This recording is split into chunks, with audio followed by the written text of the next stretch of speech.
Hi, I'm Katrina, and this is Boldly Challenging Ableism.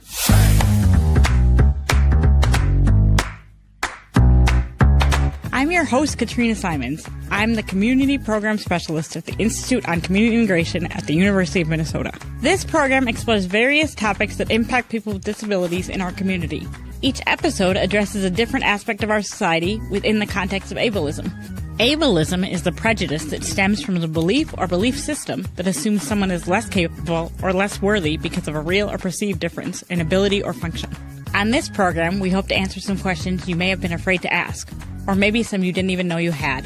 Thanks for joining us. I hope you enjoy the conversation.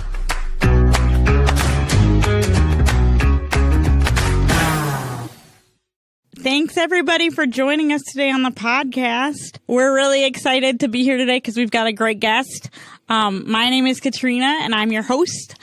Today, our guest is Joe Carr, and I pretty much met Joe through Facebook. We have met in person one time, I think, at Gillette. I think we were both there.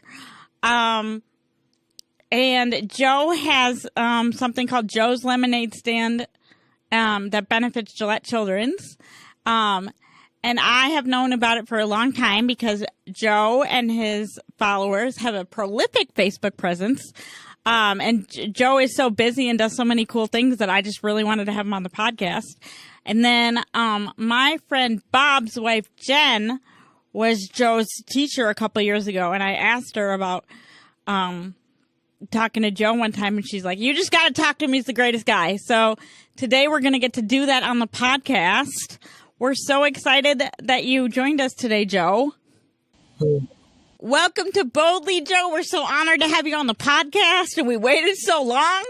Thank you for coming to Boldly. Hello, Katrina. Thank you so much for having me on your podcast. We were so glad you could come. We were like, we think we're going to ask him, but we're worried that he's going to be too busy because probably everyone wants to talk to him about his lemonade stand and about his cool stuff that he's doing. Because you're doing so much stuff. All right. Can you start out by telling us what your name is and how old you are? Well, we already know your name. How old are you? My name is Joe Carr, and I'm 21 years old. And can you tell us a little bit about yourself?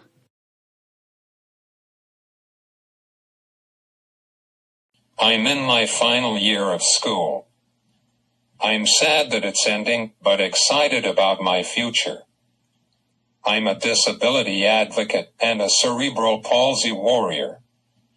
I was Richfield Citizen of the Year in 2023. I like connecting with special needs families. Most importantly, I'm a human, not an object. Joe and I actually met a couple years ago at Gillette because I think we were both there. But what made me want to interview Joe is that he has Joe's Lemonade Stand, and it's a very, very profitable lemonade stand. Probably the most profitable lemonade stand I know about. And then my friend Bob is married to Jen, and I think Jen is one of your teachers at Transition Plus, right? Or was. She's retired now, but I think she was, right? Yep. And one time I was at Bob's house, and I asked Jen if she knew Joe, because Joe's kind of famous because of the lemonade stand and because he was on the news last year. And Jen said, well, Joe's just the greatest person to interview. And I thought, well, I got to interview Joe then.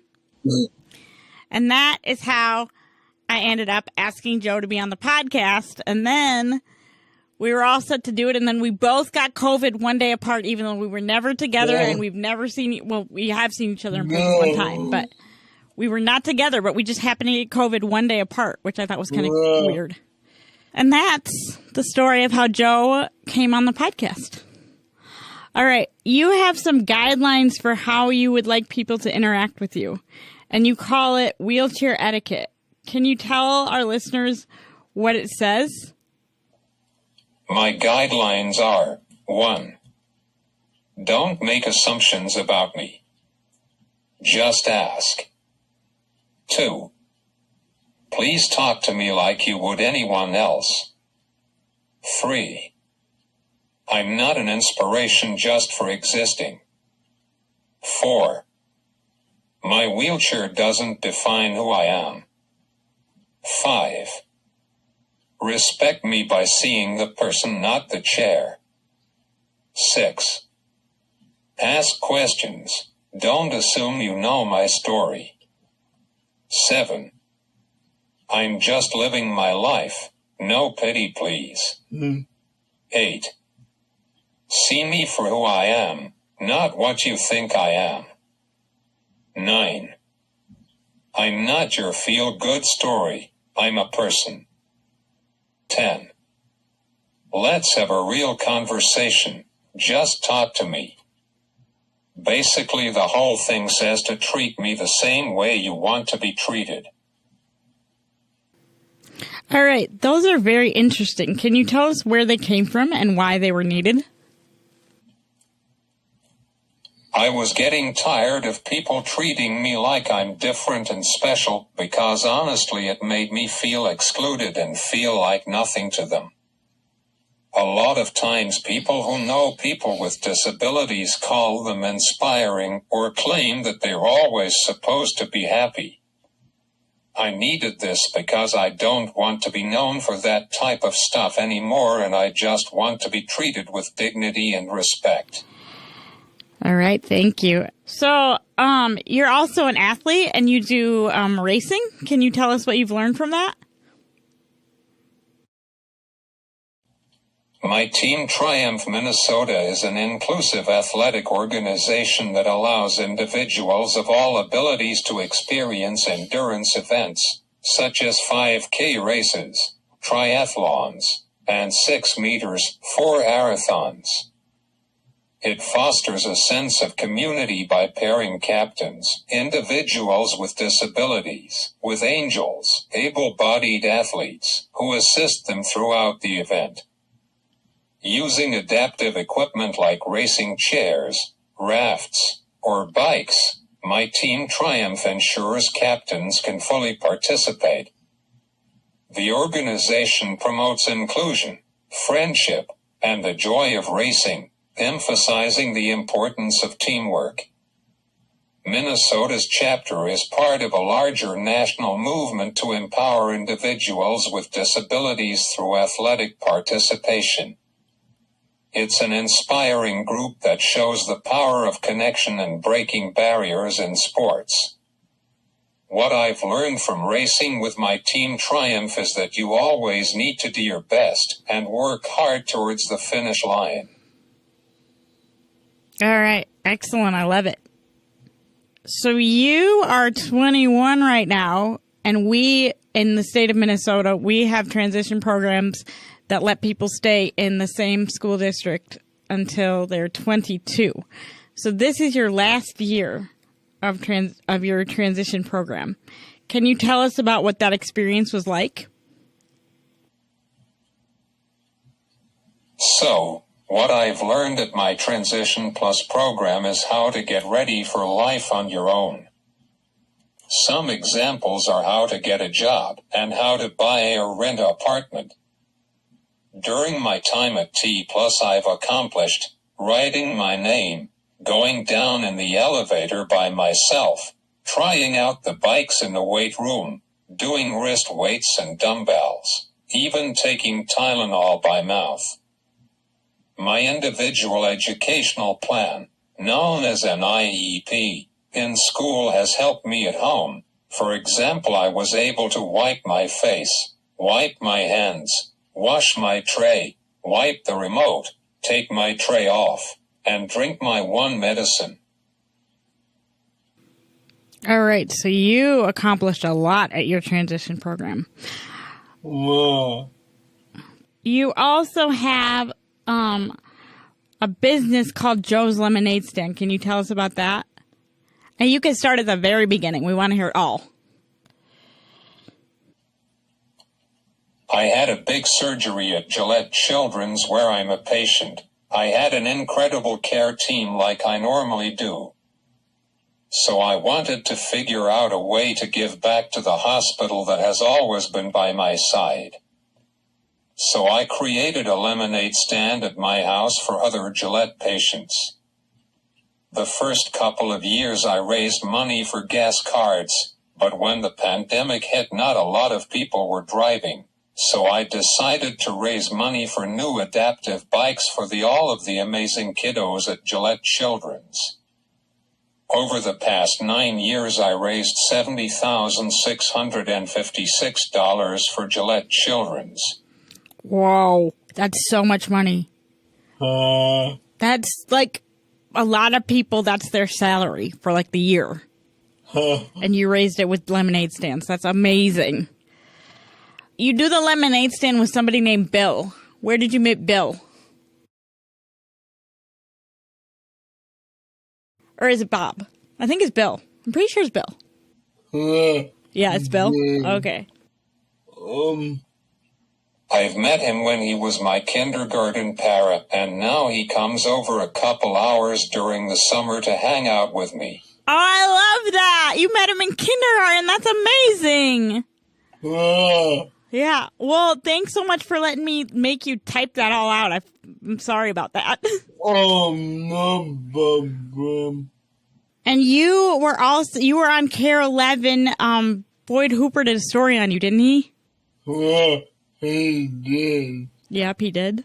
Cool. So, Joe, you said you've been doing Joe's Lemonade Stand for 9 years, right? Yes, this year we're celebrating a decade. Okay, so this will be the big decade at Joe's Lemonade Stands. Yeah. Yeah, all right, and it's at your house, right? Yes. Okay, and we don't have a date yet for this year, but it's always in June, right? Right. Yep. Okay, and will you be doing anything special for it this year since it's the 10th one? I don't know yet. Okay, still in the planning phases. Okay. Is there anything else you want to tell people that might want to go to Joe's Lemonade Stand about Joe's Lemonade Stands?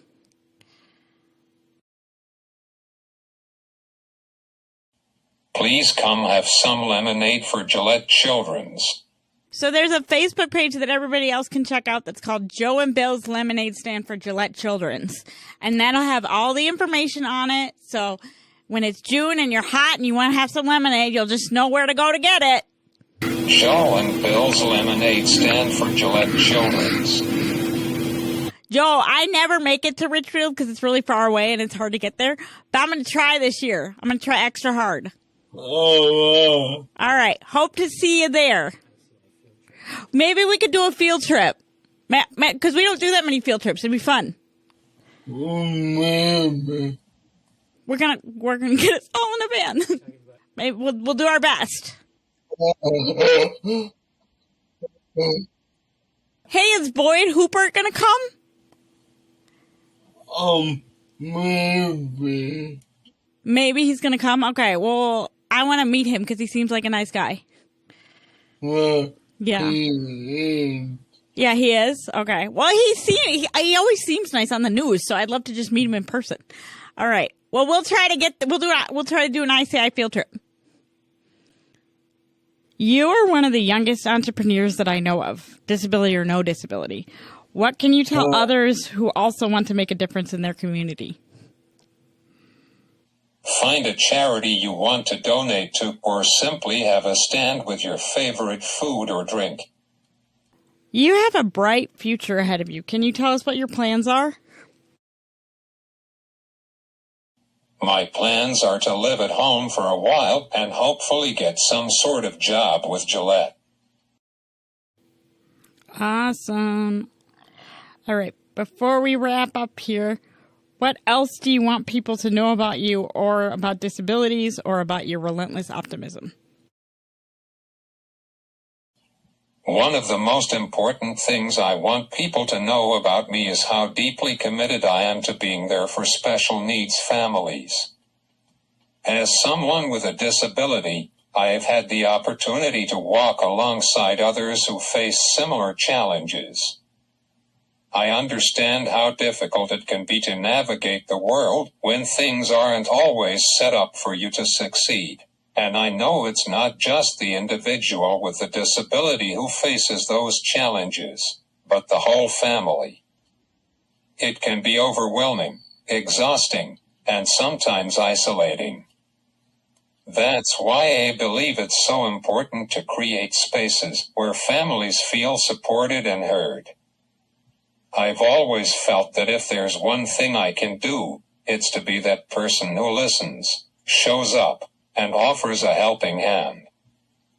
Whether it's sharing my story or simply offering words of encouragement, I want families to know they aren't alone in their journey.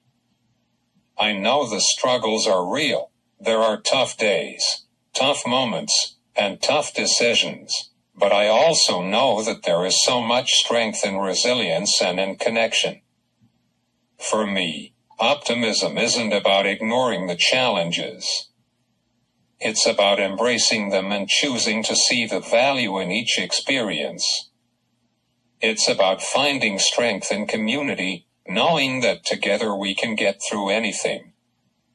There are no quick fixes or easy answers, but there is always hope, always the potential for growth, and always room for love.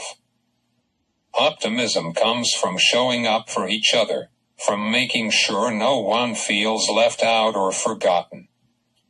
It comes from supporting special needs families in ways that truly matter, whether that's by being a friend, an advocate, or a compassionate ear when things get tough.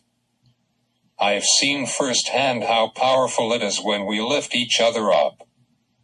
So, whether it's offering advice, providing a sense of comfort, or just being a reminder that better days are ahead, I want to make sure every family knows that they matter, their struggles are seen, and their victories, no matter how big or small, are worth celebrating.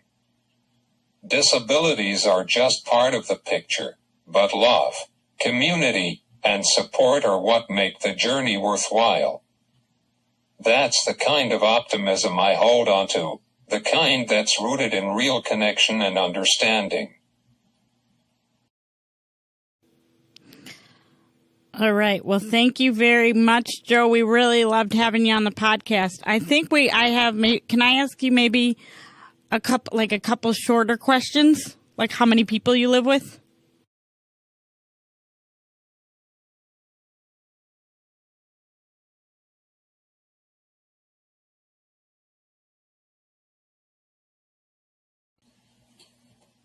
I live with my mom and dad and my sister Eleanor. Okay. And are you the oldest or the youngest?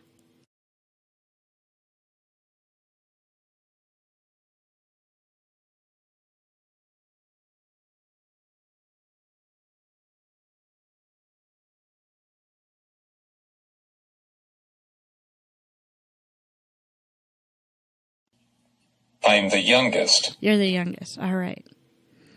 And would you say you got your drive to be so passionate and compassionate towards other people that are going through a similar journey to you from your parents?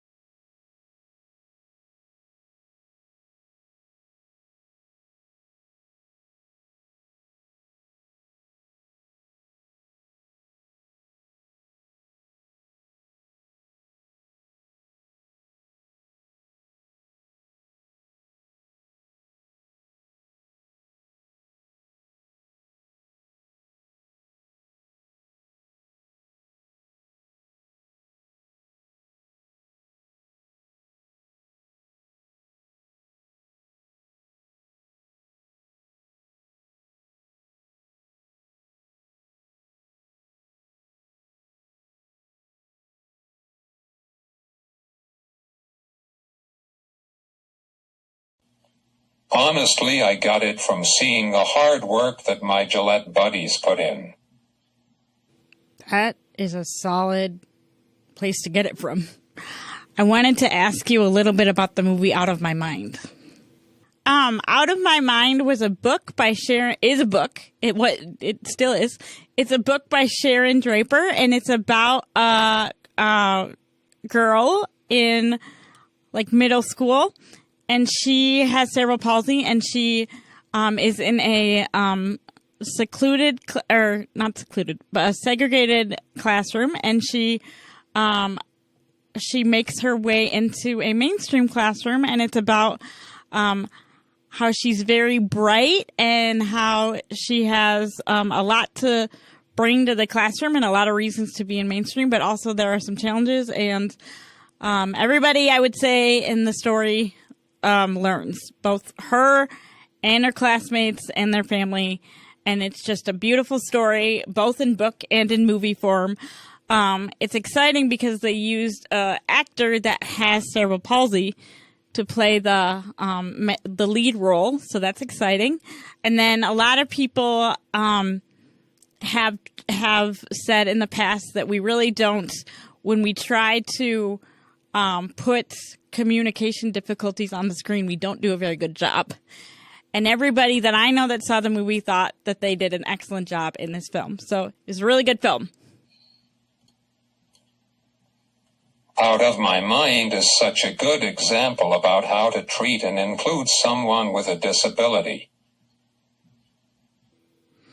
I thought so too, and it just came out right around Thanksgiving, I think, is when it came out, and almost everybody that I know said that it was a really good example of some of the things that they went through. I thought it was a really good movie. And then you went to the Gillette premiere thing, right? I did. And was it neat to be able to watch it with other people who had also had that experience?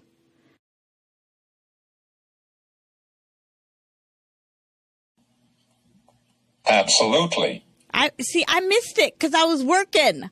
So I'll be there the next time they do it, maybe. And I'll be at the Gillette screening.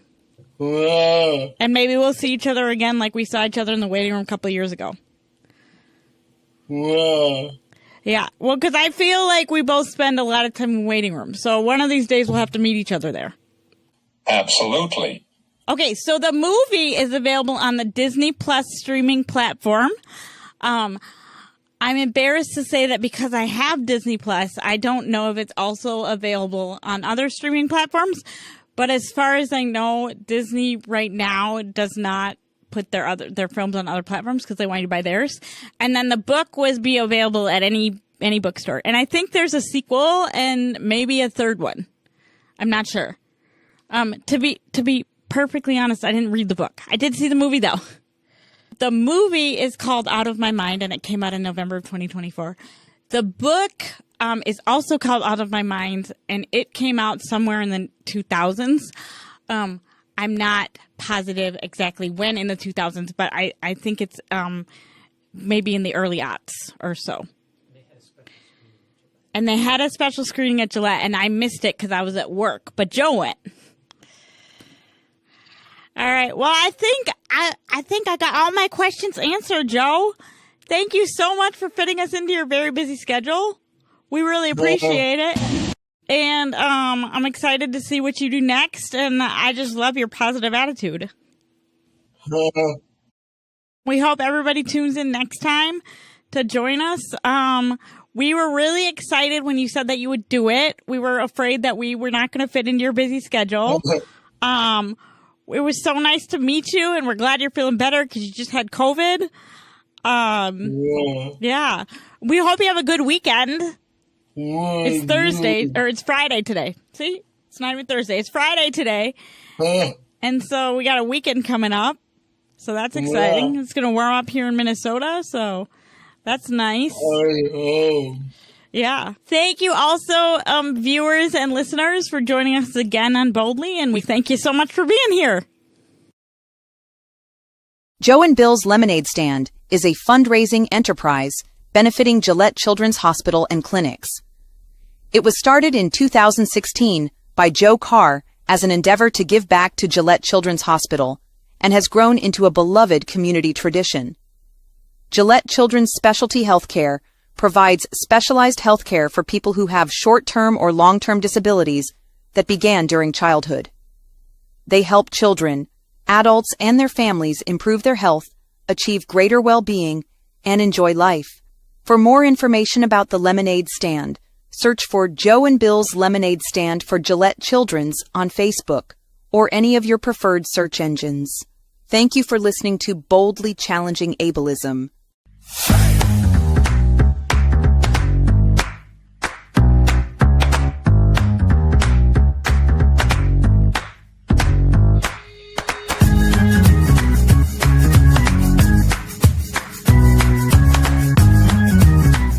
Boldly Challenging Ableism is a co-production of AM 950, the progressive voice of Minnesota, and the Institute on Community Integration at the University of Minnesota.